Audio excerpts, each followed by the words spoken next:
Good morning, ladies and gentlemen. I'm meadsy69. Welcome back to the channel. Now, in today's video, we are going to have a look at what I think is the strongest tier 9 tank in the entire game. Now, this was a very difficult one. There are so many strong tier 9s. You know, the Type 68 was up there, the E75 was up there, but in the end, I had to go for the Object 752 because I do think this tank is absolutely fantastic. For an auto loader to be this good, almost 300 millimeters of turret armor, almost 200 millimeters of hull armor, and of course, depending on how you angle, the effective armor is going to be much more than that. So 2500 DPM as well, and the magazine reload is 16.4 seconds. Now this only has 2 shells and it is 4 seconds between each shell, but both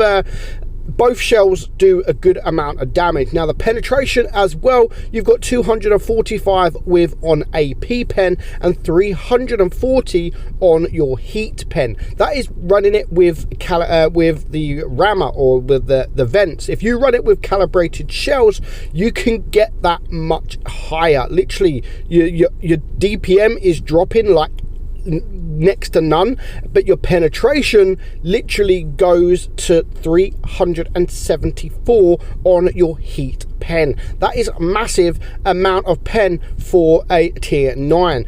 So you're going to pen almost everything. Also 75 pen with your HE. Your alpha, you got a 430 alpha gun, 370 on your heat and 530 on your HE. Now the aim time isn't the best on the tank at 4.5, and the dispersion isn't the best either at 0.362, and it does have 8 degrees of gun depression. So using the 8 degrees of gun depression with your turret armor, you can get bounces. Also, it goes 38 kilometers per hour. So this is an all-around fantastic tank. You can bounce shots. It's not the slowest of tanks. It's an auto loader.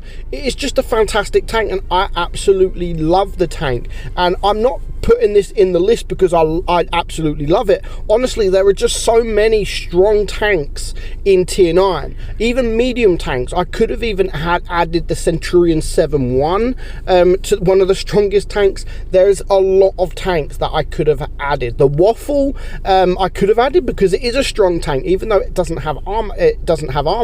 But a strong tank don't have to just have armor. It's not just about what can bounce the most. I'm looking at the overall package, and that's why I think the Object 752 is the overall package. It has everything that you need to perform well in the game.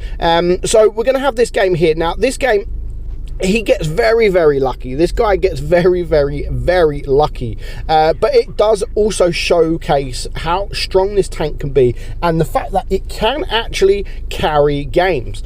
So Falls Creek, he's just waiting. He's being very patient. Of course, if you do poke out, if you're in the open, you will get shot there. You will be able to be penetrated. The hull, the lower plate, everything like that, you can be easily penetrated. But also you can get the troll bounces just like this guy has received there. So already, yes, he's taken a little bit of damage, but he's also blocked 820. So 820 damage, 820 blocked as well at the moment. So again, the magazine reload is not like 20 seconds, 22 seconds like some auto loaders. I mean, 15-16 seconds, I don't think that's too bad.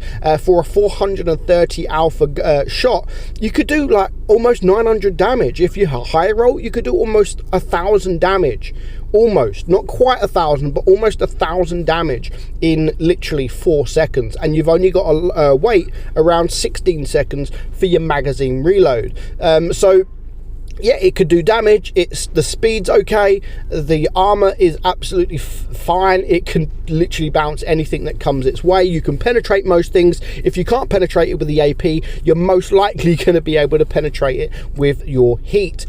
So yeah, so far he's bounced 1,100 damage, 2,500 damage done, and now his team have started to push. So he could push. He could actually now push with his team. Now the enemy have 1 tank down. down. And there goes the ISU, there goes the AMX, and you can see now his team have quite a few low hit point tanks. Of course, there is the 752 on the enemy team. He can't quite get the shot. Is he going to be able to get the shot on the Emil? Yes, he is. So that is his now first kill, 2,700 damage done, and it is a 5 versus 5. So there's still a lot of hit points to go, but his team, as you can see, they don't have too many hit points, except for this Ferdinand, who's half hit points. So it's not looking good for the green team. So he's just going to relocate. He's going to relocate. They are winning on supremacy points. They're the only team to have a cap. The enemy haven't caught a base yet, and he's going to get behind the VK168, sorry, the VK100.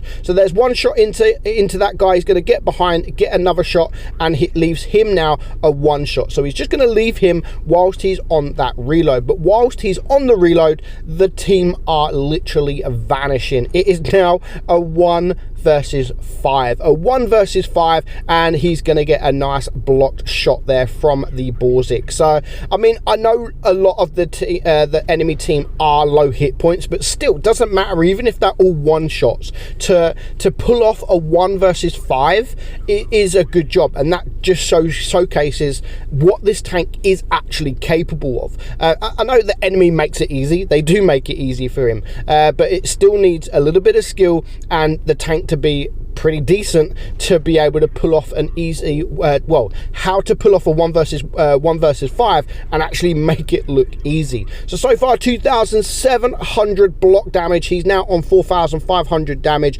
and it is just 3 tanks left alive. So of course he is going to focus on this Stargazer here, and that is another kill, and now a 1 versus 2. A 1 versus 2. The WZ is on his way down. There is also a heavy tank somewhere. Now he's got 1 shell left in his magazine, so he is going to wait. He didn't go for the reload. He decided to wait, and now he's just going to push forward. Just as he just about gets around the corner, he does get shot, which now makes him a 1 shot, and they are now losing on supremacy points, and the enemy do have the cap. So he's still going to have to be very, very lucky if he's going to pull off this win. And he does get a nice bounce there from the VK100, but he does bounce the first shot, but he's still got that second shot, and he does manage to get the kill. So it's now 5 kills, 2 minutes left on the clock, and a potential two shot to the WZ. So he can easily do this now. He's just about to reload. As if he comes around the corner and he's reloaded and he goes for the track, then he could be able to do this. Is he going to be able to bait a shot? Is he going to go for the bait? Now, he's going to be pretty slow. Is he going to be able to do it? Of course he is. Now, that is what this tank is capable of. And yes, the enemy has made it easy. They made it easy, but still to pull off a 1 versus 5 is a remarkable job. And as I've said, what I think is the strongest tank in tier 9. Let me know your thoughts in the comments below. Obviously, this is my own opinion. Everyone has their own opinion. You might think it is a completely different tank, but I'd like to know what that tank is, what you think is the strongest tank. Hope you enjoyed it, guys. I'm Meadsy. I'll catch you soon.